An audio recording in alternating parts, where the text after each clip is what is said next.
juu sasa yeye ndo kuna watoto sahi. Alright. So he has a way that he's mentoring the kids, not only in education peke yake. So akona mpaka grade 8. But sasa yeye haja focus na education sana. Okay. Focus na education but also kwa curricular activities. Alright. Alikuwa anatuambia that hakuna mtoto danda.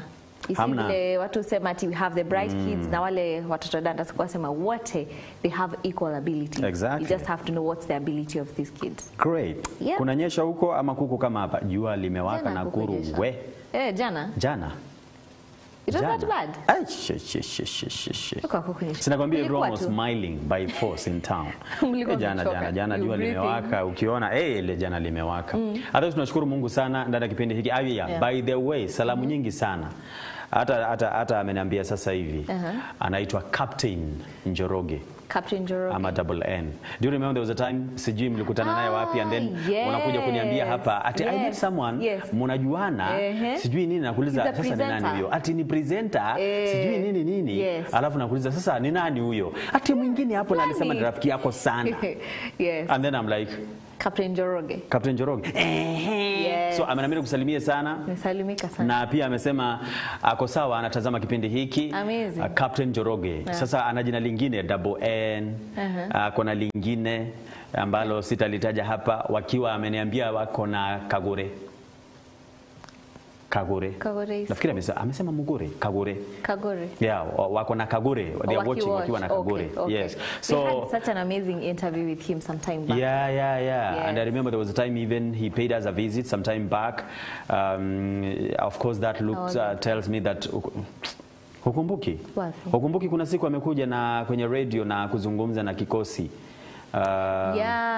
Remember that now? But unajua nini? I couldn't connect ile time yenye tulikuwa na Nairobi. So when I was wakati alikuwa amekuja huko. So time yenye nilikuwa namfanyia interview, like nimemwona wapi? So vile nilirudi ndo kaniambia hata alikuwa huko, like ndo maana alikuwa anakaa familia. So nilikuwa Nairobi sikuwa na connect. Huyu anakaa familia from where? Umefanya vizuri kusema tu unamwangalia unajua huyu alikuwa wapi? Jana nimepita watu mahali nikasikia mama wawili wanaulizana huyu anakuaga wapi? Alafu mwingine naye akamwambia unajua nasikia tu nikipita ati I think anakuwa mwimbaji. Agako mwini. So mimi nilienda nikicheka tu nikasema haya sawa. Lakini mkijiuliza. Lakini si I was a rapper. So ndio nimetaka kukwambia nikasema they were sing kitambo. Anakuwa mwimbaji nikasema all right that's okay. Nilikuanga mwimbaji. So karibu sana mpenzi mtazamaji na pale ulipo tunakukaribisha leo ikiwa ni tarehe 1 mwezi wa Februari mwaka 2024. Ni kumaanisha kwamba sasa siku 31 za mwaka huu tayari zimeisha. Sasa swali kubwa ni katika siku hizo 31 what have you been able to do? Sasa tuingie katika mwezi wa Februari na mwezi huu this is a leap year, right? Kwa hiyo tuko na siku 29. Na sasa nimeanza kuona watu wakiongea sana about 14th, uzuri tuko kazi. Ungesema uzuri ni katikati ya wiki. Plus ni katikati ya wiki. People need to focus. Mambo ya kushwari kabisa. Tumesema lazima tu accomplish resolutions. So unajitafutia. Unajua huu ni mwezi ambao kuanzia sasa hivi mpaka tarehe 13 kuna a lot of pressure. Kuna na a lot of pressure. Na saa hii mkiongea na mtu kidogo unasikia are you seeing someone? Hi. Of course, I'm seeing people. I'm seeing a lot of people. Wow, Kenyatta Avenue from here all the way. So alafu nasikia amekuwa specific. No, like are you in a relationship? With friends? With the Lord? So Kamete is my name. Kuna mambo mengi sana ambayo tumekuandalia. Of course, tutakuwa tunatanguliza na the daily updates because you're a Kenyan and because of that you deserve to know what is happening in your country. But dad mwingine anataka sikio kutoka hapo. Na tuko nafahamishwa about Victoria Falls. Yes, Victoria Falls. It's among the 7 wonders of the world. Sasa wacha tungoje tuone. All right. Yes. Iko sijuange kusema hiyo jina. Zimbabwe. Toa M ya pili. Sema ya kwanza M. Zimbabwe. Good. Zimbabwe. Ni hivyo? Yes, Zimbabwe. Okay. Yeah. Zimbabwe. Sema ile ya jana. Gani? Ile ya the doctors prescription. Hii inakutoka haraka na mimi ilinikanganya. Hiyo. There's something I learned before ni ama niwaambie baadaye juu leo I have learned a lot of things. I'll tell you tukienda kumalizia. My name is Rachel Kahugu. Tutakuwa hapa mpaka pale 10 in the AM and we're going to be having an amazing time, of course after class time, where one of us who is not me will be silent, and if not tutakuwa kitupea 250 worth of airtime. Nijikute. But also tutakuwa hapa na Sylvia Wanja. So I am very sure we're just going to get airtime. So probably you tutakuwa tukikugift. Sasa wewe mahali uko hapo omba tu that as we are expecting he will say something. But after that tutakuwa tukipata today's inspiration and of course the amazing songs of the day tukidirectiwa na the one and only Martin Mason. But for now you are a Kenyan and because of that you deserve to know what's happening in your country. Kwa hivyo tunaingia ndani ya the daily updates. Na ni taarifa mbili kutoka hapa nchini Kenya na moja ya kimataifa, na ukifuatilia kupitia MBCI Radio. Taarifa hizi saa 6 adhuhuri, saa 10 alasiri, saa 1 jioni, saa 3 usiku utaweza kuzipokea kwa njia iliyo shwari kabisa. Natanguliza hapa ambapo waziri wa usalama wa ndani Kithure Kindiki amechapisha kwenye gazeti rasmi la serikali kwamba dhehebu la mshukiwa mkuu katika mauaji ya Shakahola Paul Mackenzie la Good News International ni kundi la uhalifu. Waziri Kindiki amechukua hatua hiyo kufuatia kupokea dokezo na ripoti mbalimbali kuhusu mauaji yaliyotokea katika msitu wa Shakahola ulioko kaunti ya Kilifi. Inadaiwa kwamba Mackenzie na watu wengine alioshirikiana nao walitoa mafundisho ya kupotosha ambapo waumini kadhaa wa kanisa hilo walishawishika kufunga hadi kufa kwa kisingizio kwamba wangepata fursa ya kukutana na Yesu. Inadaiwa kwamba mafundisho tata ya kundi hilo yalichangia vifo vya watu zaidi ya 400. Kwa sasa kiongozi wa dhehebu hilo tata la Good News International bado anazuiliwa katika gereza la Shimo la Tewa pamoja na wenzake. Mwanzoni mwa Januari mwaka huu, mahakama kuu ya mji wa Malindi ilitoa agizo kwamba Mackenzie pamoja na washirika wake zaidi ya 30 walioshtakiwa kwa kesi ya mauaji kufanya uchunguzi wa akili kabla ya kuanza kusikilizwa kwa mashtaka dhidi yao. Mackenzie pamoja na wenzake zaidi ya 30 wanakabiliwa na mashtaka 191 ya vifo vya watoto vilivyotokea msituni Shakahola. Kesi hiyo inatarajiwa kuanza rasmi Februari 6 mwezi huu katika mahakama hiyo ya Malindi. Tunasonga mbele ambapo spika wa bunge la kitaifa Moses Wetangula amewasilisha notisi ya rufaa katika mahakama ya juu ya Supreme kupinga uamuzi wa mahakama ya rufaa iliyokataa kuongeza muda wa agizo la kuruhusu kukatwa kwa ushuru wa nyumba. Majaji watatu wa mahakama ya rufaa, Jaji Lydia Achode, John Mativo na Gashoka Mwaniki, walikataa kuongeza muda wa zuio lilotolewa na mahakama kuruhusu serikali kukata pesa kutoka kwa watumishi wa umma na wafanyakazi wanaofanya kazi katika sekta ya kibinafsi. Rufaa ya mwanasheria mkuu wa serikali ilitokana na hukumu iliyotolewa na majaji watatu, Jaji David Majanja, Christine Mioli na Lawrence Mugambi, waliotangaza sheria ya fedha ya mwaka 2023 kuwa ni kinyume na katiba. Ombi la kikatiba liliwasilishwa na seneta wa Busia Okia Omtata na Mkenya Eliud Matindi miongoni mwa walalamishi wengine. Walalamishi hao walishawishi benchi ya majaji hao kwamba kweli sheria ya fedha ya mwaka 2023 ilikuwa kinyume na katiba. Sasa itakuwa wajibu kwa Jaji Mkuu Martha Koome kuteua benchi ya majaji 7 kusikiliza rufaa hiyo. Na katika habari za kimataifa, mpenzi mtazamaji, kuna taarifa hapa kutoka kule Kongo ambapo Rais Felix Tshisekedi wa Jamhuri ya Kidemokrasia ya Kongo amerejelea msimamo wake kwamba hakuna mazungumzo yanayowezekana na nchi jirani ya Rwanda anayoituhumu kufadhili uasi mashariki mwa Kongo. Ameyasema hayo siku ya Jumanne wakati akikutana na wanadiplomasia wanaowakilisha nchi zao mjini Kinshasa, ambapo alisisitiza kwamba hakuwezi kuwepo na majadiliano yoyote kuhusu uhuru na mamlaka ya Kongo. Akitoa matamshi hayo mjini Kinshasa, Rais Tshisekedi alisema kuwa jeshi la Kongo litawasaka maadui mahali popote walipo na bila kujali gharama. Pia aliishukuru Jumuiya ya Maendeleo ya Nchi za Kusini mwa Afrika SADC kwa kutuma vikosi vyake mkoani Kivu Kaskazini ili kuliunga mkono jeshi la Kongo. Kwa upande wao, wanadiplomasia walionyesha nia yao kuona Kongo ikiinuka, na kwa hiyo wanatamani kuiunga mkono kama alivyoeleza Martin Chungong Ayafor, balozi wa Cameroon akiwa pia mkuu wa mabalozi waliopo Kongo, ambaye alimsifia Rais Tshisekedi kwa dhamira yake. Mkutano huo na wanadiplomasia umefanyika ikiwa ni siku chache baada ya Rais Tshisekedi kuchaguliwa tena kwa muhula wa pili wa miaka 5. Wakati huo baadhi ya maeneo ya mkoa wa Kivu Kaskazini bado yapo chini ya udhibiti wa waasi wa M23 wanaodhaniwa kuungwa mkono na Rwanda, ilhali huko Kivu Kaskazini watu 12 waliuawa siku ya Jumanne katika eneo la Beni ambapo baadhi ya vijiji vilishambuliwa na wanamgambo wa ADF. Baadhi ya taarifa ndo hizo, na kama vile ambavyo nimekueleza ni kwamba katika muda wako kupitia MBCI Radio, taarifa hizo na zinginezo utaweza kuzipokea kwa undani zaidi. Kwa sasa hivi tunaingia katika sehemu ile ya Tega Sikio, ndo kule nako pia ndani ya Tega Sikio tukaweze kuona mambo kule yako namna gani. Sijui mbona nimekumbuka siku moja tumekwenda kwenye hoteli. Tumekaa hapo, alafu zilikuwa ni zile hoteli ambazo ukitaka kupita lazima upite hivi. Kwa sababu kuna meza, alafu viti viko hapa. Alafu sasa pande ile hamna njia, so na pande hii tuko kwa ukuta, so unapita hapa. Sasa jamaa mmoja alikuja, sijui alikuwa ametoka wapi, na kulikuwa kunanyesha nje. So sinile akufanya hivi akishika kwa meza. Akaenda kama amefanya ugali. Jamaa tulikuwa na yeye, akaenda kama ameshika hiyo ugali. So kiondoka hivi. Ugali. Huyu jamaa akaangalia hivi, alafu aongee na mza ni nini? Ndio gima. Kule nini?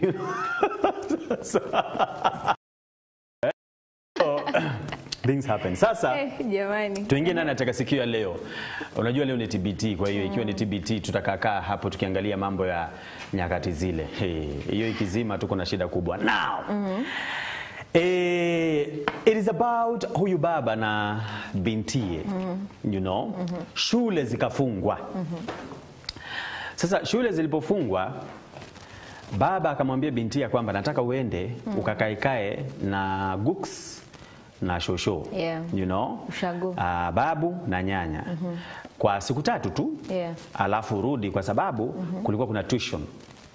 You know, yale masomo ya ziada wakati ambapo shule zimefungwa.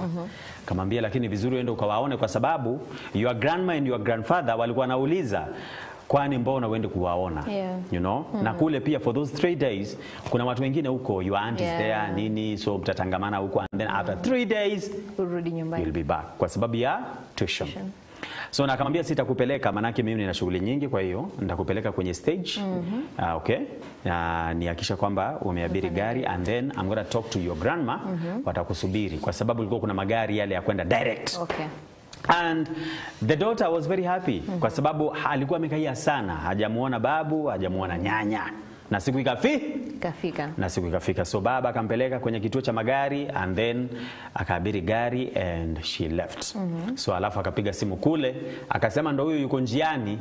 Kwa hivyo akifika kwa by the time kuanzia sasa hivi, na hilo gari huwa halisimami, so kuanzia sasa hivi by around 4 asubuhi atakuwa amefika, maana ilikuwa ilikuwa mapema kidogo wakati wamekwenda kwenye bus station. And of course it happened. Kwa hiyo siku ya kwanza ikapita, the binti ako kwa grandmother and the grandfather ama grandparents. Siku ya pili na siku ya 3.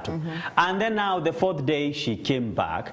And the 4th day ilikuwa ni Sunday kwa sababu sasa kuanzia Monday ndivyo sasa tuition inaanza. So alirudi on a Sunday. Na walifanya the same thing.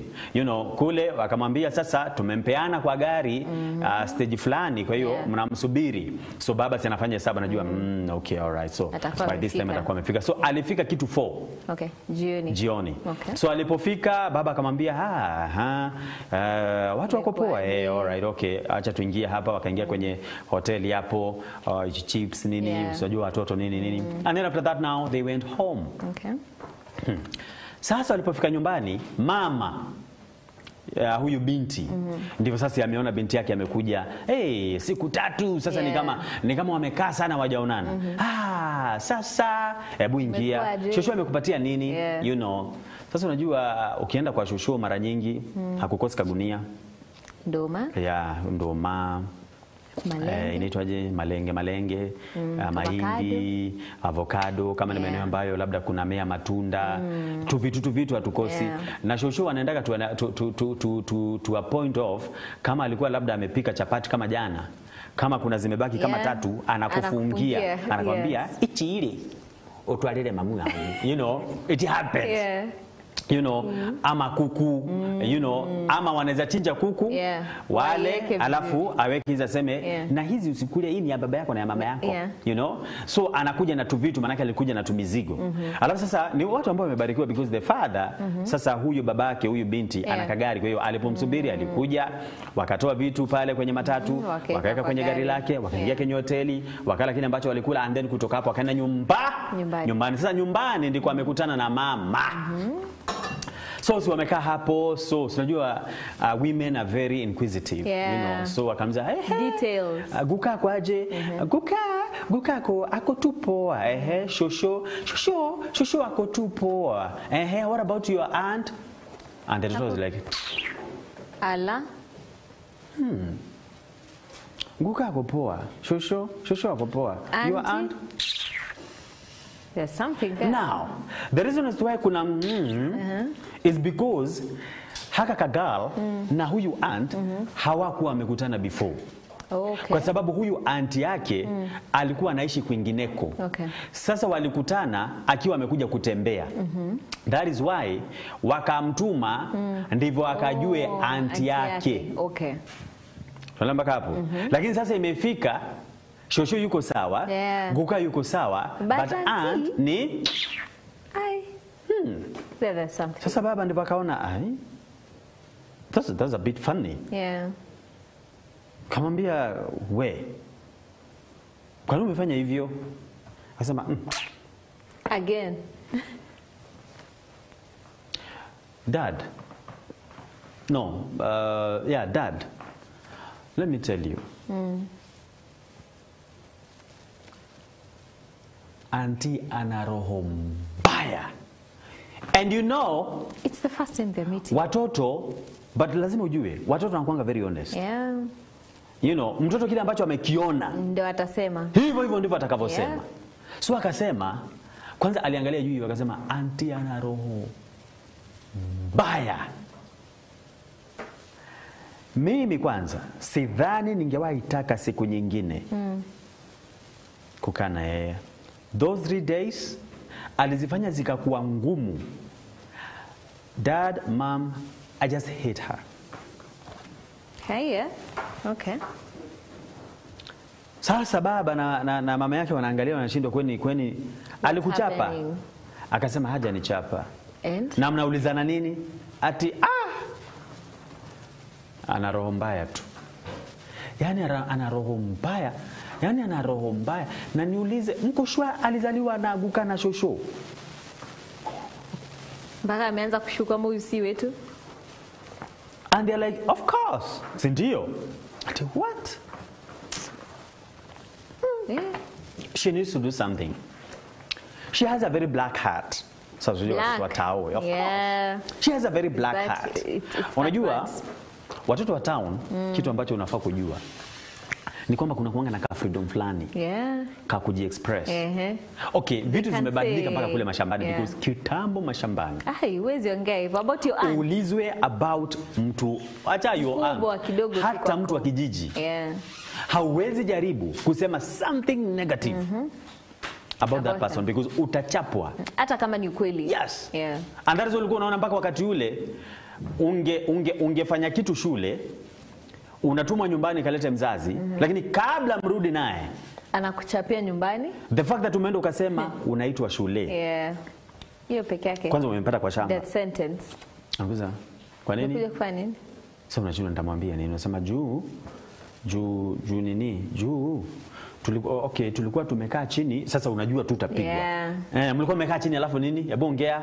Alafu sasa kwanza nakushika, unachapwa. So mnarudi shule ukilia na hata hajajua nini kilifanyika. So ndivyo mnafika, anaelezwa ni nini, unachapwa na mwalimu na anakuongezea tena.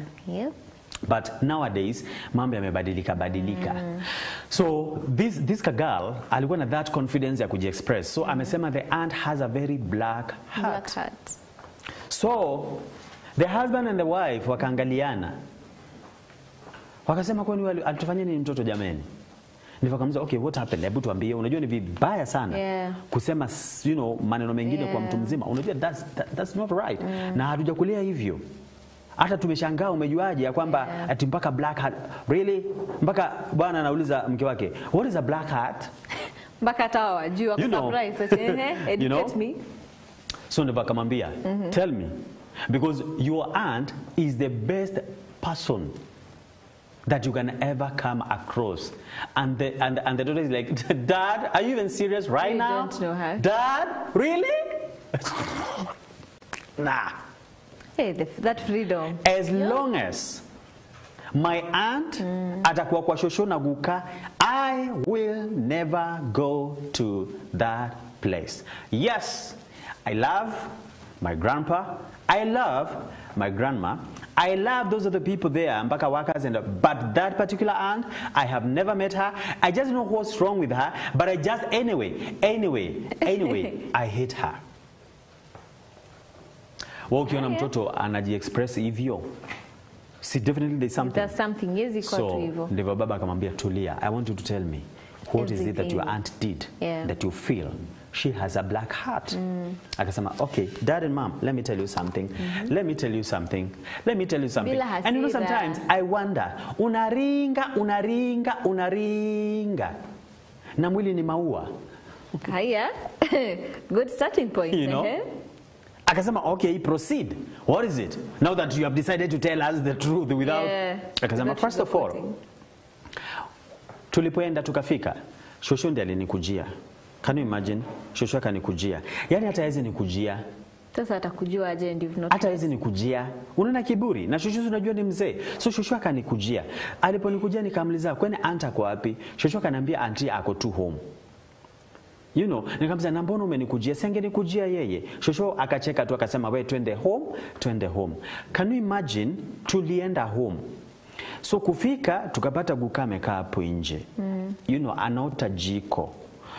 Nikamsalimia and guka was very happy. Actually nikamhug, you know, alafu tukaongeongea na yeye, alafu sasa ndivyo nikaingia kwa nyumba. Kuingia kwa nyumba, guess what guys? Nakutana na my aunt. Namsalimia, ananipea mkono na hata haizi niambie anything. Like ananiangalia tu, ananikondolea macho. Like, why is she that evil? She has never met me. Kwani alikuwa anafikiria nenda kufanya nini? Nampatia mkono, ananipatia tu mkono. She doesn't say a thing. She doesn't even care kama kuna mgeni. Na akatoka nje. I have never met such a bad person in my life. Ilifika mpaka mahali nikaanza kujiuliza, why did I come here to begin with? So nikasema labda bas hanijui. You know, I decided to wait, nione kama ata change attitude. Let me tell you, she has the worst attitude. After she came back, akaingia ndani ya nyumba. She doesn't even care kama niko hapo, ananipitanisha tu. I'm trying to ask her things, hata hawezi niangalia. I have never met such an evil person, and I'm sorry, Dad and Mom, but if that is your sister, woi, you have a problem. Jamani. Anasikiza tu. Kaambia something else. Another thing, kuna siku sijui alimisplace watch ya guka. So Shosh akanambia nenda nimsaidie kutafuta. Let me tell you guys. Sasa unajua singeambia Shosh, siwezi ambia guka because sasa watafikiria si poa. Unaona? So tumeenda kutafuta hiyo watch. Mimi ndio niliipata, nikampatia. And can you imagine? Hata hizi sema thanks. I have never seen someone. Sasa ama mnachukiananga. Sasa okay, kama mnachukiana, mimi mtoto naingilia wapi hapo? And then mtu hata hajawahi kuona. Alinifanya for those 3 days. I was very uncomfortable. I felt so bad. And the worst thing, tulikuwa tunalala na room moja.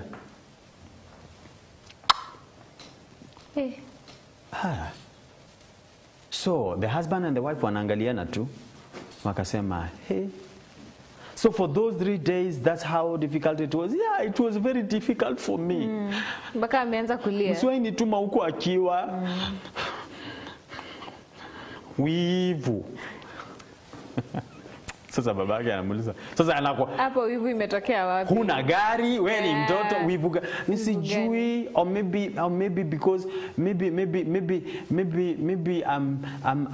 I'm beautiful kuliko labda mtoto wake. So babake akamwambia, "Hey, you aren't." Wow. So, and you never raised that issue with your grandma? Why didn't you even tell your grandfather? Why did you just, you just there? Si huko kuna mpaka wafanyakazi. Mbona unge approach mmoja umwambie what's going on? Why did you just sasa nikuulize dad, okay, acha tu nikuulize. Wewe umeenda place kutembea. You're not even gonna stay there for long. Then all of a sudden someone with attitude and all these and shows up. Yeah. What do I do? And now you see it's complicated because sasa si ni mtoto wao. Si ni mtoto wao. Sharp kid. Si ni mtoto wao. Sasa mimi naenda kuingilia family affairs za watu.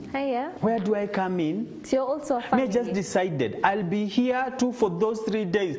Ilifika place mpaka tuna unaona ile clock ya wanakuanga wameka kwa ukuta. Nilikuwa tunaiangalia hivi tu. Ile siku ilifika tu I couldn't wait, but I had missed Shosh and Gooks, but that other one Auntie Donata, that other one. See, a day is coming. She will come to visit us. She will come to visit us. All right. Your time the mother. Mama amenyamaza tu hapo. Ndipo baba akamwambia, "Hey, mom. So it was that bad?" "Yeah, very bad. And you guys, you need to be talking. You talk to those people because sasa yeye ni mkubwa kuniliko. Just tell them when they are dealing with kids, they should just adjust their attitude. Whatever someone is going through. Because you keep on saying about, I don't know the economy, I don't know what. I don't know taxes, I don't know what. me, I don't implement taxes. Sira. Sasa hawa wanaangaliana tu. Okay, like. Kasema, kayo angealia. Yeah. Na wakiangalia kabisa wanaona kabisa kwenye uso wake she's very genuine. Yeah. Sasa wacha nikwambie. Na akaenda kwa room. Sasa sasa kameongea kamefika boiling point. Kakaona sasa ndio kaweze boil kama maji kanaweza lipuka. So kakaenda kwa room. Kakakuwa kamekaa. Sasa kameenda kutafuta vitabu kwa sababu unajua sasa Monday, si unajua kanafaa kwenda tuition. Sasa ndivyo the husband and the wife wamebaki pale sitting room. Ndivyo the wife akaambia the husband, akamwambia, "Si umfuate umwambie umuongeleshe. Umeona vile yako bita? Hebu ufuate umuongeleshe kwa mimi tukiongeongea na yeye somehow akiongea hivyo inaweza enda kumtandika vibaya sana. Hebu ndio umuongeleshe cause hata sijui mbona anaongea hivyo." Kai. Hata ni Mungu alimshika mdomo wako enda kusema. Sasa hebu ndio ongea na yeye. So ndivyo sasa the father akamfuata akamwambia, akafika kwa bedroom yake akauliza, "Haya, naweza ingia?" So alifungua tu mlango akasimama hapo tu kwa mlango hapo. Akamwambia, "Unajua I'm shocked. Wow, I'm very very shocked that that is what you went through. And yes, I agree with you. It's well, I'll have to tell you the truth. I really agree with you that your aunt is a very bad person." "Yeah, so Akamwambia, "Yeah, I agree with you 100%. I also agree with you that she has a very bad attitude and I think you really need to forgive me and your mother because tulikwambia uende huko tukijua kwamba your aunt is there. And when you told us that she never spoke to you, she never did this, she never listened to you. Sometimes you could ask her questions and she never told you anything. Even the day ulisema Guka alikuwa misplace nini yake ukapata, and she never even said thank you. That's someone who really needs to work on their attitude. That's wrong because now ukiwa mtoto mdogo hivi and then she gets to do that, you know, it's not right. But I also want to ask you a question. That's the father now too. But I also want to ask you a question. Now that you have said ya kwamba she never spoke to you, she never, you know, she never cared, you know, if you're there or what. Alikuwa anaongea na watu wengine. Like, did you see her talking to Shosh, talking to Guka, laughing, jumping up and down, singing?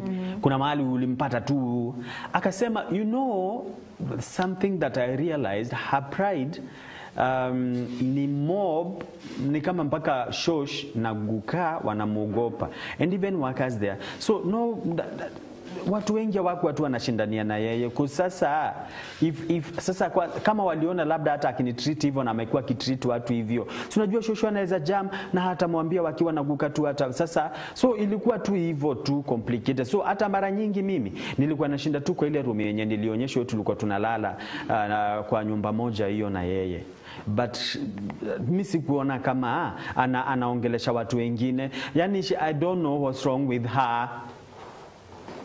Akambia, yeah. So yeah, that's wrong, and she really needs to work on her attitude, and that's not a good thing. I think I may make a very bad example. That's not supposed to be the case. Yeah, and you know, when you meet, make sure you tell her that. Akambia, you see, whatever I've told you, whatever it is that I've told you right now about your aunt being not a good person, bad attitude. A bad attitude, and you know, behaving in a way that she wasn't supposed to. That was not me talking. I was just trying to tell you what your mind is already telling you about her. Okay. And that is why wakati ambapo tumekuuliza about her, ulianza na because already your mind is telling you that kuna vitu imekwambia about your aunt. So whatever nimekwambia kwamba she needs to work on her attitude and what, I'm just, you know, trying to tell you the very things but your that your mind inakwambia already. Yes. So for who can make sure that you know, I'm already trying to tell you whatever your mind has been telling you for 3 days. You know. But do you know your mind has really lied to you? Can you imagine? You have been a captive for those 3 days because your mind lied to you about your aunt to an extent that you couldn't even try to ask even your grandma or your grandfather or those guys ambao wako huko why your aunt is not talking to you. First of all, hamjai kutana. Mlikutana for the first time. Of course, you're a young kid. I don't expect you maybe to have that kind of reasoning, but I'm trying to show you what kile ambacho ungefanya.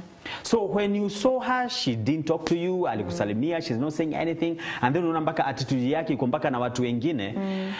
Next time, if such a thing happens, it's always good kuuliza mtu mwingine, why do I feel ni kama so and so ananitreat different kutoka na watu wengine. But now for you, you allowed your mind to speak to you. And now when your mind spoke to you, your eyes were there to actually rubber stamp what your mind was telling you. Attitude. Ona hata amekunyamazia. You know, ananitenga. Ona hata umemuonyesha nini hata. Black hat. Yes, a black hat. Ona venye alikupita ukiwa mgeni. So mpaka mkienda kulala, you feel like you're in the same room with a demon. Because you have allowed your mind to tell you so much about a person. But you're not taking a step of even trying to find out ya kwamba anakuanga hivi ama ni wakati ambapo ameniona. So sasa kadoto akamenyamaza, sasa kameangalia baba yake akaambia, and I'm telling you, sikukeleleshi na kufanya but ninakuzungumzia kama mtoto wangu. Because singetaka siku nyingine uingie katika huo mtego. Now, do you know your aunt is deaf and dumb? Okay. Ati? Yes. Yes. Hiya, okay. Your aunt cannot speak. Neither can she hear. That is how she was born. And that's when nikakuuliza, did you ever see her talking to other people, laughing and talking to other people and nini and greeting others, high five and all that? Ikifika kwako na, you never saw it. It's because that aunt of yours that you have never met before is deaf and dumb. So she's like that with everyone. Yes. Alizaliwa hana uwezo wa kusikia, kwa hiyo yeye ni kiziwi. Na hana uwezo wa kuongea, kwa hivyo yeye ni bubu. Okay? Lakini kwa sababu already ulikuwa ushamjudge, badala ya kujaribu kuulizia what is going on, wewe ulikubali your mind ikuongeleshe, ikuonyeshe she has a black heart. Akamwambia for the first time I have heard ya kwamba mtu kama huyo kumbe watu ambao hawaongei na watu wengine wanaambiangwa hivyo. I've never heard that. I even had to ask you, mom. Now, make sure that the next time you meet her, because probably anaweza kuja hapa ama mnaweza kutana tu, tunaweza kutana because she's your aunt, you like it or not. Make sure that as a young girl, you totally adjust your attitude towards her. Okay? Just smile. Because if you smile, she will smile back. Okay? So, muonyeshe that you know. But probably alikuogopa because now unaanza kumwangalia kwa ukali. Maybe she didn't know how to, and she's not able to express herself kwako. But let me tell you, your aunt is the sweetest person you'll ever meet. You'll ever meet. Akamuuliza, alikuwa nakufulia nguo? Nilikuwa tu shosh ananiambia nimpatie tu na anafua. Alikuwa nakuogesha? Aliniogesha. Kuna mahali alikupiga? Ni hivyo tu, alikuwa amenyamaza. Of course, kwa sababu aliumbwa hivyo. Okay? Alafu akanyamaza na akasema, and I just don't know why your grandma and your grandpa did not tell you about your aunt. But maybe they thought we already told you. Kambia, now, do you think it was right for you to use all those harsh words? No. Now, can you just apologize? I'll be here, standing here on her behalf. Can you just apologize? And she was like, I apologize. Can you also apologize to God? Please make sure you do so, because that was not right. That was wrong. Okay? And it is not just your aunt. There are so many people out there. Okay? Others are able differently. Others, there are things they are really going through. So before you make a conclusion about someone, my daughter, I love you so much as your father, but always make sure you have the facts right before any conclusion about anybody or anything. Okay. Are we together? Yes, Dad, I apologize. Can you imagine right now? Akajaribu, I explain na mtu why you behave the way you were behaving for those 3 days. Unaona anaweza kuwa na shida. So next time, don't jump into conclusions before you have your facts. You have your facts. Is it okay? Yes. Okay. Is that a good lesson now? Yes. All right. Okay. Continue your preparations, because now tomorrow you're supposed to be at school. Na baba akafunga mlango na akarudi. And the mother was like, have you sorted out? Akamwambia, perfect. So that's when later kakakuja, kakaenda kwa mama, kakamwambia, mom, I know I have apologized to Kiwa na dad, but I also want to apologize for the bad words I spoke about my aunt. I did not know. No. And the mother is like, yeah, it's okay. Good. Juu mimi tungeongeongea na wewe, nilikuwa tu nasikia mkono. Inajileta. Kuna vile. Ulisikia? So, and that was it. And now that young girl learned that particular lesson.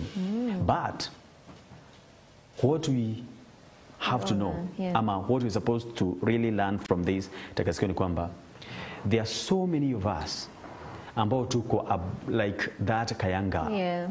Ndio sisi ni watu wazima, but our mindsets iko kama ya yule mtoto, huyo msichana, you know, kwa sababu mara nyingi unapata umekutana na mtu, hujui huyu mtu, hujui ametoka wapi, hujui anapitia nini, but you have already judged them.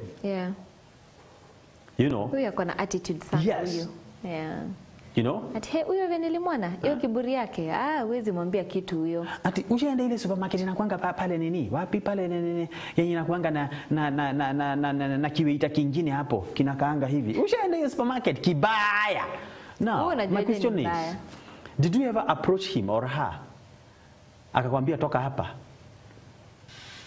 Ushajijazia that. Uliona tu mtu. Umse. Na ukajudge tu. You know? Ushaenda ile hoteli yenye inakuanga na kale ka manager. Kana pitanga hapo kama ringo. Na mtu akikuuliza, okay. Alikufanyia nini exactly? Alifanya, okay, ni venye kana tembeanga. Hako, venye kana tembeanga hivi na maringo mingi. And you don't even know. Maybe even that person has a condition. That is why anatembea anavyotembea.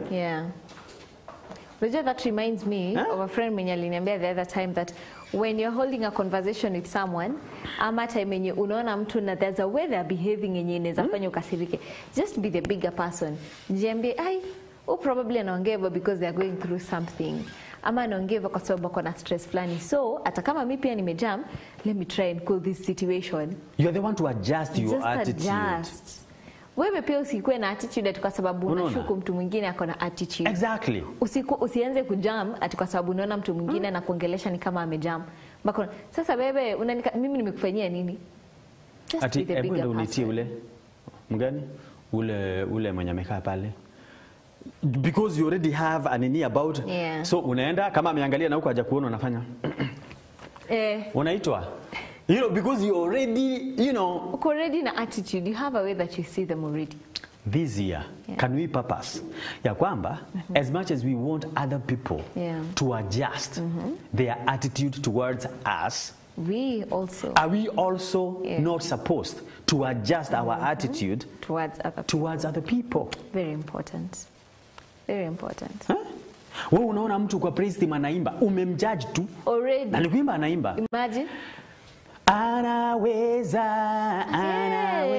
Sasa kinainua mkono wanje. Sasa unasikia hata si huyu hiki.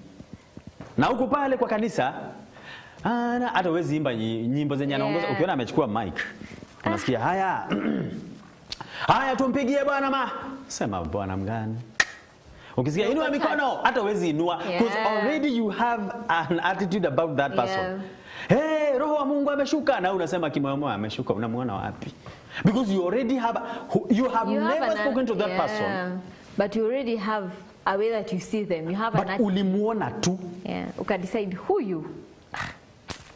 Sasa anaona ameshika mic, anaona amefika. Tutamuona tu. Inua mikono, unainua mikono hivi. Hata huwezi imba wimbo yake. Yake ni ya Mungu ati. So azi anaongoza. Ukiona mpaka ameanza sasa kumeshika mpaka ameanza kwenda pale mbele, unajua sasa waimbaji wakiimba lazima uko pale yani unamwangalia unashangaa huyu anafanya kwa altar. Hauwezi. Hujawahi muona akifanya kitu. Hakuna mtu alikuja akakwambia that walipigana naye, but you already looked at that particular person na ukamchukia. Period. May God really help us. Why do we do that? Unaweza kupata kwamba kuna mtu ambaye hata anaweza fungulia runinga akipata hiki kipindi anazima. Do you know that? It is good to face the reality. Akifanya anasema hiki kimtu zima. Zima. Na inazimwa. Anauza ni nini? Kwani yani nachukia. Unaona hawa na wachukia. Haujawahi tuona? In fact, anywhere else. Chukia. But what on MBCI? We have never met. Surely. You know? Na unaweza change channel without necessarily saying so much. Na tuko hivyo na si tulisema kwamba tunapokuambia tunajiambia pia na sisi. So can we purpose to adjust our attitude? Maybe hata jirani hapo. Kuna jirani yako hapo. Unampita mpaka anabaki na kale ka upepo. Ushapita na trailer. Unabaki kwanza for some minute to adjust. Unampita akipepetea jiko au ukipita jiko itawaka kwa sababu ya upepo. You know, namchukia. Gani nachukia huyo mama. Kwa nini? Mimi namchukia. Kwa nini? Nini akuja hapa. So wewe kazi yako ni kushinda kupigia. Hello. Amemwaga maji tena kwenye tukataza. Hello. Sawa attitude. Number 13 azimezime volume. Si umwambie tu. Hata volume haiko juu. But you're trying to make sure ya kwamba na hamjaiongea naye, hujawahi msalimia. Probably hata hujui jina yake. Acha nikwambie. Siku moja token nitazima na nikale ka token lazima uongee na jirani ndivyo akuwekee kwa switch. Alafu wengine watu wamelala. Ndio utajua. So let's also purpose to adjust our attitude as much as we want other people to adjust their attitudes towards us. That's the target for today. Amazing. I love when we are talking about ourselves because most of the time tunakuanga tukisema people should do this, people should do that, but ya leo pia ni sisi wenyewe. Let us adjust our attitude towards other people. It's very, very, very important. That's the Tega Secure for today. Tutumie feedback yako katika 0721-105-105, both on WhatsApp and normal messages. We're also live on Facebook, MBCI TV. We're live on YouTube, MBCI TV official. Kwa hivyo now we're getting into the Fahamisha. Let's tunaongelea Victoria Falls, and then we'll be coming right back after we also get the programs that we air here on MBCI TV. Sasa tukirudi, tunarudi na class time. Kuna mtu ambaye tunamwona. Yeah, I'm just about to go silent. You wish. Oh, I think that is why I have even prolonged that Tegasikio mpaka hizo dakika, because after that and you think I'm joking? Unafikiri nitaongea? Alright, wacha tuende tu kwa this short break tupate fahamisho, tupate hizi vipindi ambazo tuna air on MBCI, and then we'll be coming right back with the test of the year. There you go.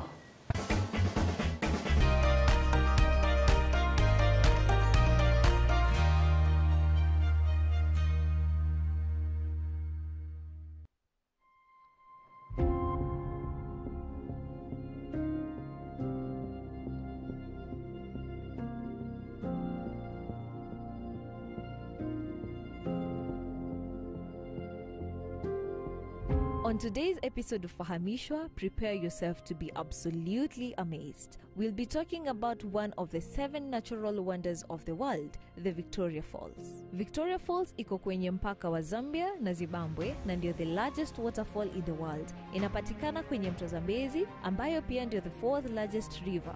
5 million liters of water flow down every minute from the Victoria Falls. The falls also creates a moonbow.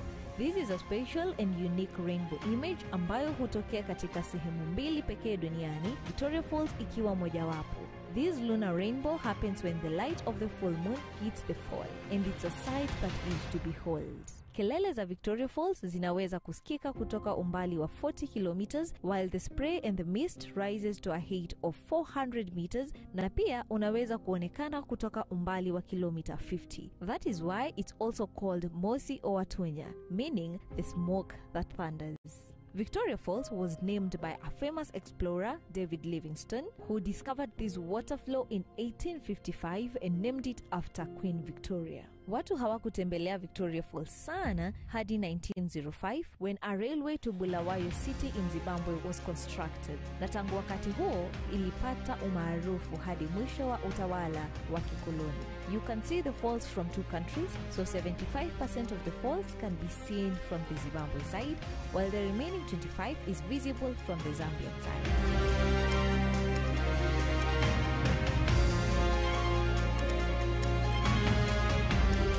For today in Fahamishwa, let's meet next week on Wednesday ninapowafahamisha mengi kuhusu the 7 natural wonders of the world. Jina langu ni Rachel Kahugu.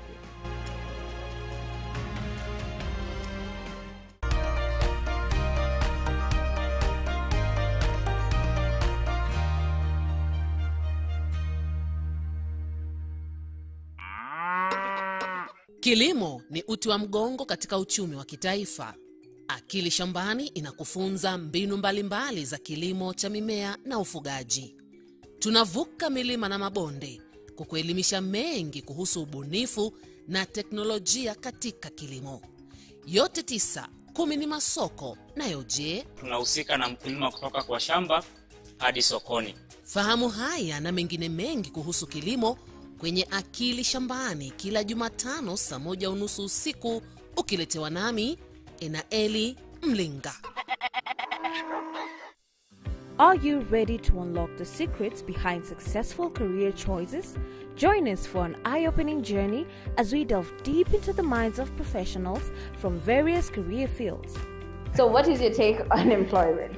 I think that employment has been misdefined. Don't miss the insights and the knowledge that will equip you for your success. Meet the HR every Friday from 8:30 p.m. with Sylvia Wanja. And remember, there is no luck in career, but it's an opportunity meets preparation. For startups and magnates, the best way of marketing is by word of mouth. So the best way to encourage word of mouth is proper execution. Taking risks, that one is inevitable. That is the first initial thing that you need to have. Join us as we explore the exciting world of entrepreneurship, innovation, and business strategy. You must do it with many people. You can't do it yourself. So you need to assemble a team that will deliver your vision and take the company to the next level. Business Plus is your go-to source for expert advice, insider tips, and inspiring success stories. The only way you can actually be able to solve problems faster is if you encounter many problems, so it becomes easier. With me, Rachel Kahugu, every Monday at 7:30 p.m. Remember, business is more than meets the eye.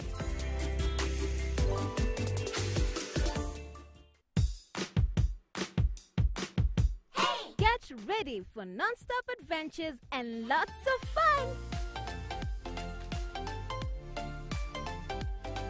Each episode is packed with engaging stories, vibrant animations, catchy songs, educational session, and unforgettable moments. She sells seashells at the seashore. Hey! We inspire and empower young minds as we develop important life skills while having a blast. Join us every Saturday on your favorite channel from 9:30 a.m. as we have an amazing time. Don't miss out!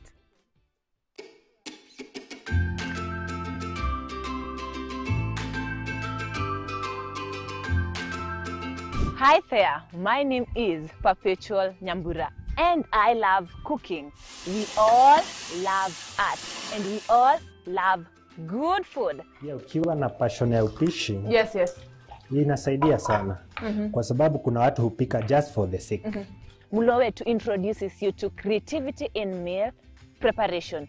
Don't miss a fresh episode of Mulo Wetu. Kila Alhamisi 7:30 to 8 p.m. Marudio yake iko hapa, that is Friday from 2:30 p.m. to 3:30 p.m. only on MBCI TV.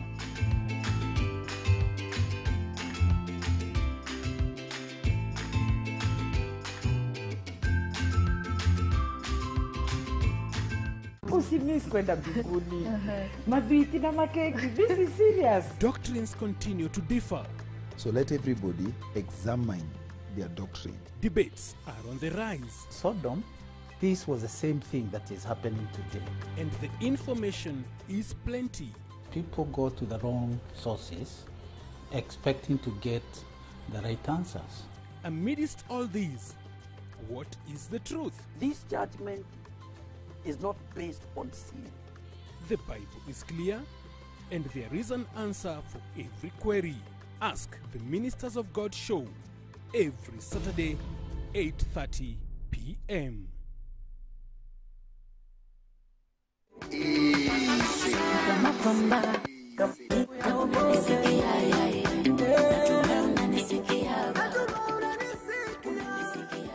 This is MBCI TV, MBCI Radio, kitu ambacho kinabadilisha maisha by the grace of God. Amen. And the show on air is SNS and is saved and sound. That was my ultimate plan. Yeah, Jesse haja decide bado atatuambia next week. Swimming is very random. When was the last time uliguza maji? Maji mingi kuliko karai. Ni wewe tu. Brother, this is the place where you connect with me, yeah? Let me share something that you and JC have in common. As in, that is now that one. That one. So responsibilities will change whereby sasa wewe una chip in kwa Christmas as in you have to be part of that budget. Natoa gapi? Tunafaa kula nyama inatosha na siji na hii ngumi. Okay.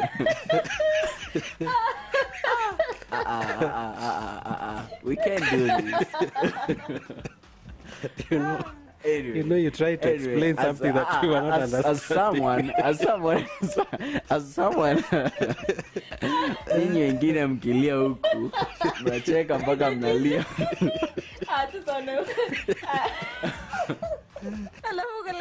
I'm not doing that. Back to what I was saying, because it was just a moment of being happy. Anyway, grace and peace. SNS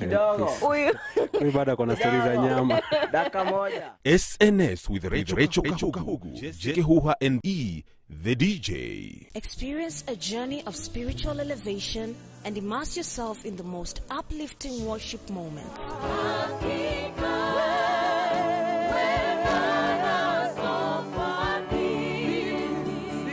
Watch the best of worship culmination every Saturday from 3 p.m. to 5:30 p.m. It's an awe-inspiring event featuring anointed worshippers and going beyond the studio to connect with young souls eager to embrace the divine presence in educational institutions. Get ready to elevate your spirit and embrace the true essence of worship with Maria Omondi and her incredible team of worshippers.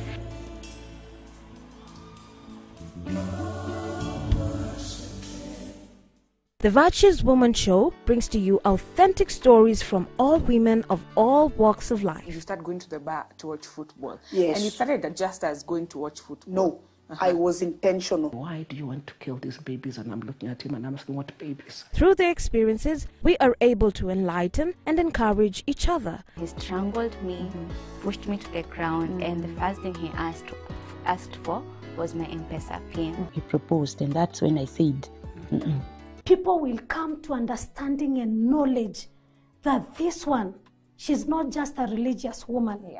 She's a called woman. Catch the Virtuous Woman Show every Sunday from 6 p.m. with Sheila Juma. In a world filled with secrets, betrayals, and unexpected twists, two sisters are about to collide in ways they never imagined, lighting a fire that will shake their lives to the core.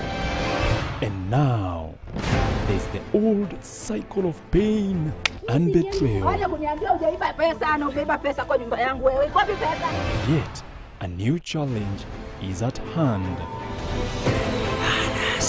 Join Hadassah on a journey of redeeming her destiny every Sunday at 7:30 p.m.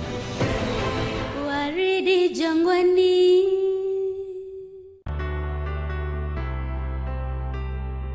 Marriage is not a mark of completeness, nor is singlehood a mark of incompleteness. Most people look forward to married life, but when is the right time to start a relationship? The two shall become one, isn't it? A man should not do this, a woman should not do this, I would say, unless it is a function. These others can be negotiated. Marriages are meant for us to enjoy and not endure one another. For better, for worse. That is what we call an affirmative covenant. Are we showing fidelity? Don't miss the Marriage Classroom to learn more about relationships and marriage. Relations in a relationship that is not yet in, joined together, you are not in marriage, is a no-no. It will never be right now, it will never be right tomorrow. It will never be okay, even in the future.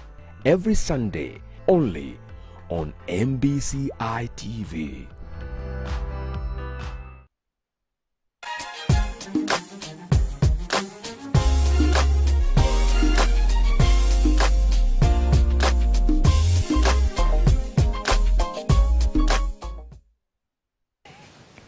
All right, we are back. Sylvia, hi. Hi. Leo leo kuni nini kala? Wewe ndo mkopi.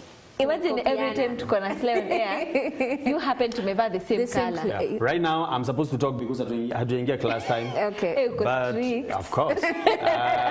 Relax, boy. We are having a challenge, mtazamaji, so niko karibu kunyamaza. So ukiona nimenyamaza ufikiri kujam nimejam. It's a challenge. Yeah. Kwa hivyo kusikia kuna mtu atatext aseme kamiti amejam on air or something. This is Raushwa, this is how we do it. It's not at tukue very serious hapa. So ikifika mahali mimi nitanyamaza kabisa mpaka class time iishe yote. Nitafungua mdomo wakati wa today's inspiration. Tukimaliza class time. But unajua last time we said watu walikuwa wana complain ukikuwa time ya class time hakuna mtu upata credit. Exactly. Watu washindi kwa sababu uko strict ni akasema in fact so in the backbench like take class time. We are waiting. Leo nitanyamaza sana. Kwanza ningejua ningekuja na kahawa vizuri hapa. Sikutaka kusema unasikiliza kusema ati this is what you think about your life and sip juice. Nikasema usikumbuke hata kuleta anything. Usikumbuke kuleta anything. Ukae tu hivyo ndo tuweze kunini. Any. You good? Ati any. Yes, there's been a long minute and now you called mkasema kuna crisis. And I am here to be the solution. Yes. So leo nataka nikoze kuongea nione kama kuna mtu atashinda. You know, and then we see how it goes. But in the meantime, tupitie baadhi ya jumbe ambazo zimeingia kutokana nataka sikio kwa haraka sana. Kwa sababu sasa class time ikifika, ujue sasa sheria zote ambazo mtapewa ni hawa wawili, hakuna mahali nitaongea na kama watablanda huko mbele sasa mimi nisiulizwe anything. Blanda. Anatujinx mapema. I'm telling you. Acha sasa tuone kwanza some of the feedbacks. Anasemaje huyu? #takasikio good morning Raushwa. Never judge a book by its cover. Nowadays people are going through a lot, so we should approach people with wisdom and not judging without a second thought. Nora kutoka kule Nyeri. Asante Nora from Nyeri. Uko na moja side yako? We're supposed to have the other feedbacks. I don't know what's going on. Wow, good morning coming from Rachel. Joseph Akampia Moto watching you live kwenye Facebook. That Takasikio was an amazing one. Let us not be quick to judge others and may God give us the grace to adjust ourselves when those kind of circumstances arise. Watching you kutoka Nairobi, good day. Na uko Kampia Moto, alafu uko Nairobi at the same time. Na natuwatch Facebook, but Kampia Moto, Nairobi. So najaribu kuona Thika Road, alafu najaribu kuona India Kabarak. So you know. Alafu anatuwatch Facebook, but ametext WhatsApp. How is that happening? So uko na kwa Kampia Moto, Nairobi, Facebook, nako WhatsApp. How are you coordinating all those things? Wow. You're such a genius.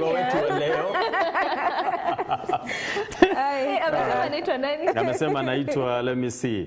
Amesema anaitwa Joseph wa Kampia Moto. Hey Joseph, leo mambo kutuchanganya kabisa, hata ujali. Hey, Umeona nisome? Kuna mmoja hapa anaitwa Victor from Eldoret. All right. Okay, acha nianze na Catherine Carey. Anasema great lesson there, tusifiwe. Tusifiwe really? Okay. I think alikuwa atakusema tusiwe watumwa wa minds zetu. Once I had an experience of the same hadi my neighbor akashare something.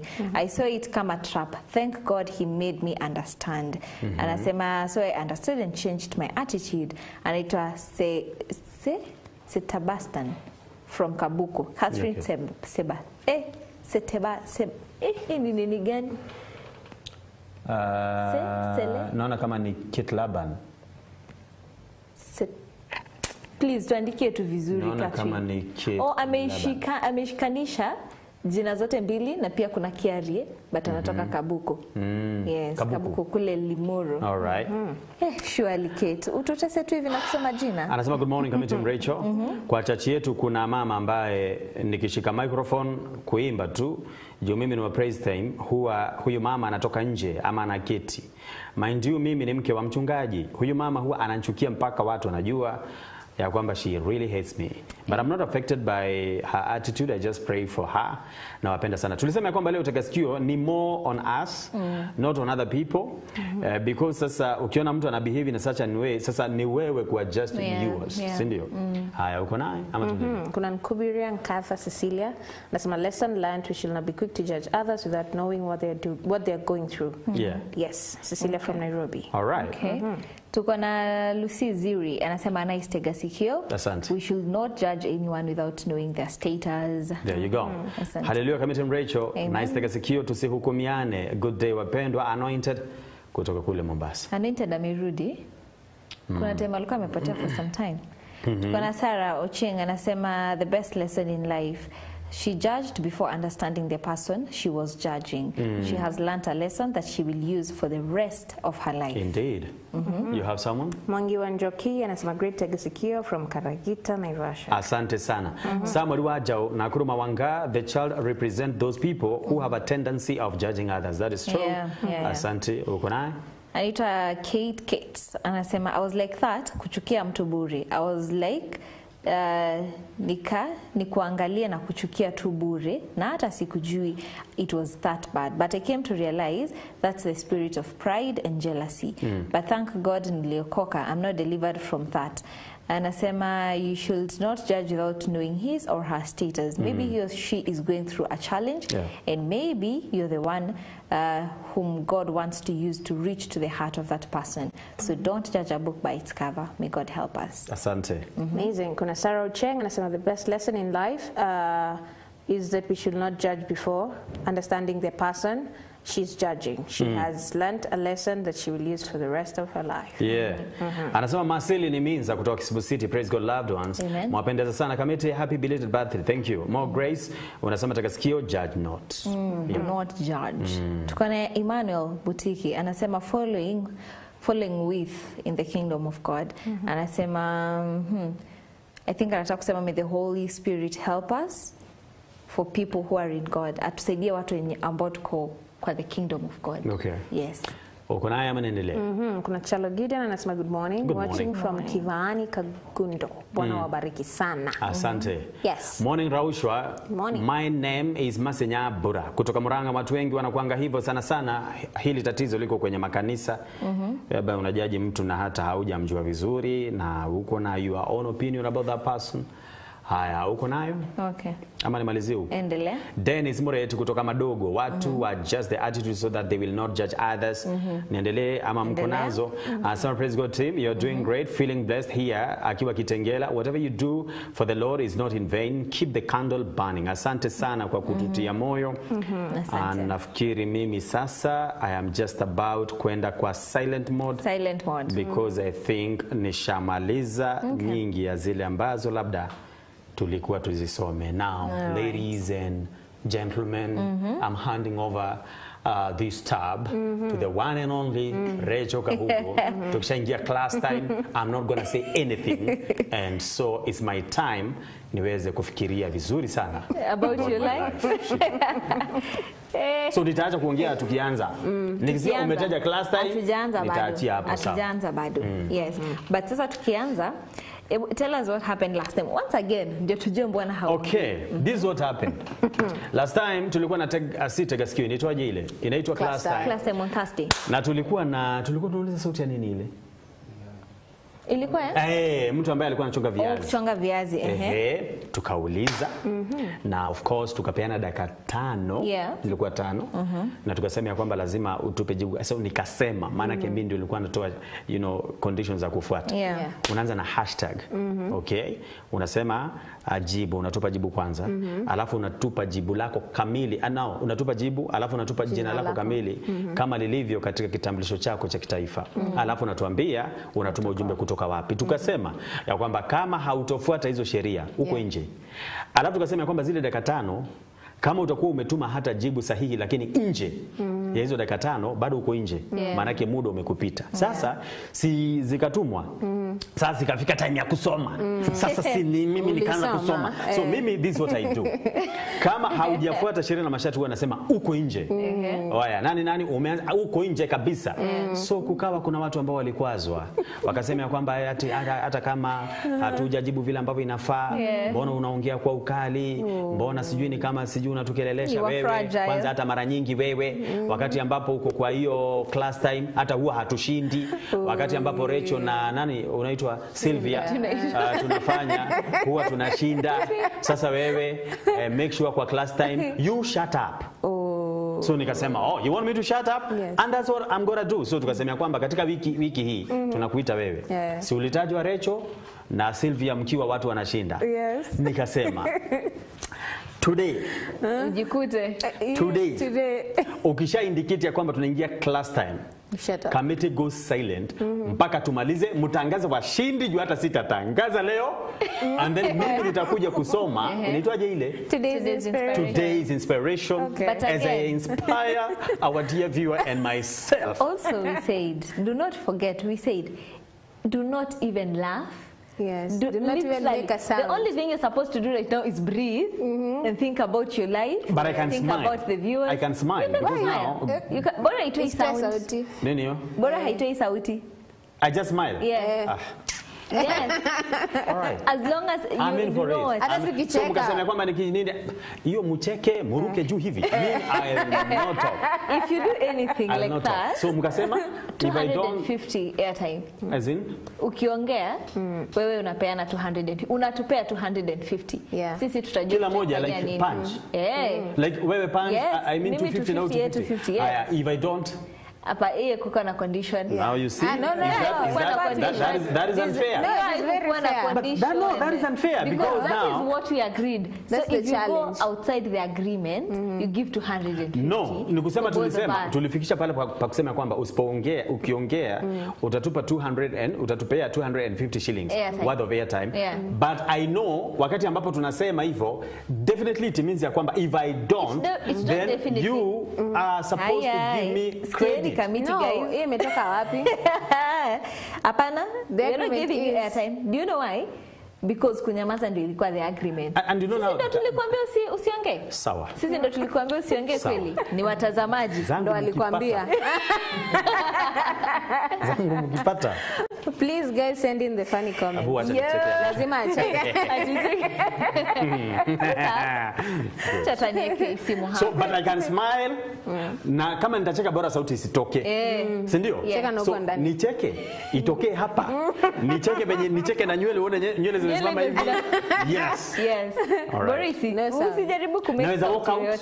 No. What do you mean walk out? Yeah. Okay. The whole time. Mpaka tumalize. Okay. I cannot behave like a politician and then I just walk out. No. If you walk out, it's even worse. So that's the challenge. So nataka utuambie inaanza saa ngapi? Now, hata tunaingia tu sahi ndani ya class time. But now naona we are almost going to. Nataka uniashirie kwenye nafaa kunyamazia. Haya, sawa, ongea. So tuambie now the challenge starts now. Na ngoja mnipe cue. Sawa sawa? Okay. Haya, endelea kenye ulikuwa unasema. Now, tuko almost kwenda break. Tutakuwa tunaenda break na 20. 20, yes. Okay. 9:20. Of course, now, we have 8 minutes. We have 8 minutes. Yes, there are 8. So for the 8 minutes, what we'll do? Tutawapea rules. Sawa sawa. Tutawapea rules. And then we'll give you. Tukitoka break ndo tutakuwa tunarudi kusoma the feedbacks. So what we can do? Tunapea sahi rules, alafu ikifika na 15. Tusikize sauti. So that we'll have 5 minutes, twende break, na zile 3 minutes za break. So we'll have 8 minutes. Tukirudi immediately from break, tunasoma feedbacks. Exactly. Which means tutakuwa tunarudi from break na 25. So we'll by give them 10 25, minutes. Yes. By 25. By 25, ni hivyo. Cut off ni 25. Yes, cut off ni 25. So that means we'll give you guys 10 minutes mzuri. Ya kutuambia majibu zenu. Okay, but I'm still waiting for you guys kuniambia kwenye nafaa kunyamazia. So, nataka mniambie now from now henceforth nyamaza. Ukisikia tu tumepeana rules. Ni hivyo. Tukishapeana tu hivi rules. No, si challenge, kila challenge lazima kusemekane sasa challenge imeanza. So for now I can talk. Oh wow, what a show. Let me tell you. This is the best show. You know it's an amazing show. Wherever you are watching us from. Hello. If it's your first time, karibu nyumbani sana. We love wageni. Now the challenge starts now. Yes. These are the rules because as you have 2 minutes. These are the rules. Tunaingia ndani ya class time. Now, ukisikia hivi sauti, vile unatakana kuanswer ni hashtag jibu lako, hashtag your answer. Say hashtag jibu lako, tuambie ati jibu lako. Hashtag what is your answer. Hiyo sasa tumesikia ni ya nini. So hashtag your answer, alafu tuambie wewe ni nani, si jina moja, your full names. Alafu natusikiza kutoka wapi. So hashtag jibu lako, wewe ni nani, full names, na natusikiza kutoka wapi. Ama aje Kamiti?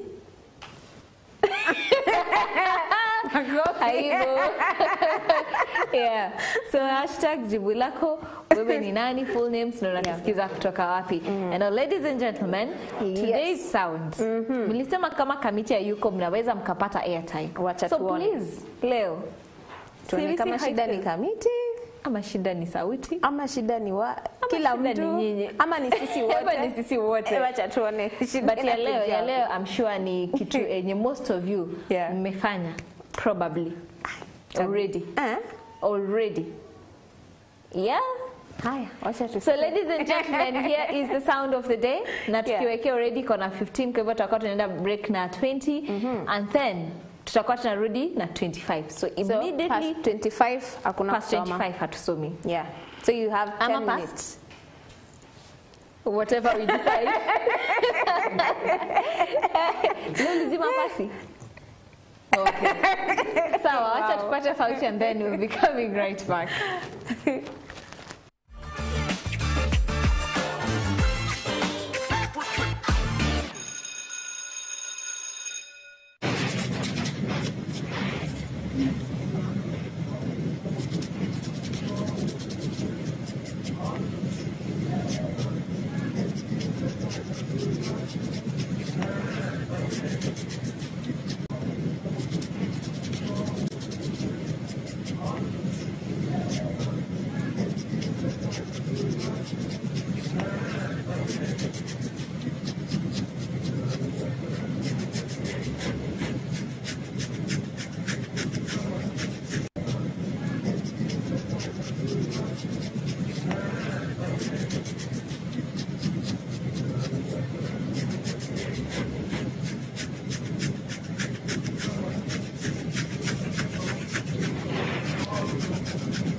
That is the sound. Yes. Now, watume jibu zao wapi? Wanatuma kwa 0721105105 na pia Facebook, ndio? Yes. Na Facebook pia na YouTube? Na YouTube as well. Yeah. So kwa 0721 no, let's just use 0721105105. Yeah. Normal messages na kwa text. That is because tukitoka break hatutakuwa live on YouTube na tutakuwa live on Facebook. Tutakuwa tunatoka because now we're giving you some music ndo tukupe time ya kujibu for those 10 minutes. So tutakuwa tunatoka live on YouTube and Facebook. But our SMS number is very, very open. Na usitumie short code. Usitumie short code. Yes. 0721105105. WhatsApp, normal messages text. Na normal text. Only. Na si namba zetu. Tafadhali. Not personal ones. Not personal numbers. Hiyo yenye imepeana. Hizi namba. The one on your screen. Sawa. Naona watu already washaanza. Wamechangamka. Okay. Hiyo ni sauti. Sawa, kuna ule mmoja mwenye last time alikuwa anaitwa nani, mwenjana alituambia ati Kamiti, tomorrow lest you forget akafanya visual tape lest you forget akotoa hapa anacheka anasema wewe anaitwa Esther from Sagana. Asante Esther from Sagana, tunaona you're here following. Now tutakuwa tunapata hiyo sauti one more time. We've said that we'll be getting your answers on 0721105105 both on WhatsApp and normal messages. Usitume kwa Facebook, usitume kwa YouTube, usitume kwa 23814. Sindio? Exactly. Yes. Now tutakuwa tunapata na 925 ndo cut off. Ukituma past that atusomi. Ni hivyo. Nje. Usipofuata sheria na masharti nje. Yes. Kamiti, ushaanza kubweka haraka. Hai. Tupe tu ruhusa uongee. Dakika moja tu. Alafu tuwe 500 only. Hivyo tu. Ama tuanze next week. Tuanze next week kama this week. Leo. Okay. Sasa acha tupate hiyo sauti one more time alafu tuende break and then we'll be coming back. Tumesema 9 25 ndio Yeah, cut off. cut off. Past that atusomi. Perfecto. Cha tupate the sound one more time and then we'll be coming right. Usipofuata masharti, do not blame us. Don't blame us. Nakwambia. The sound.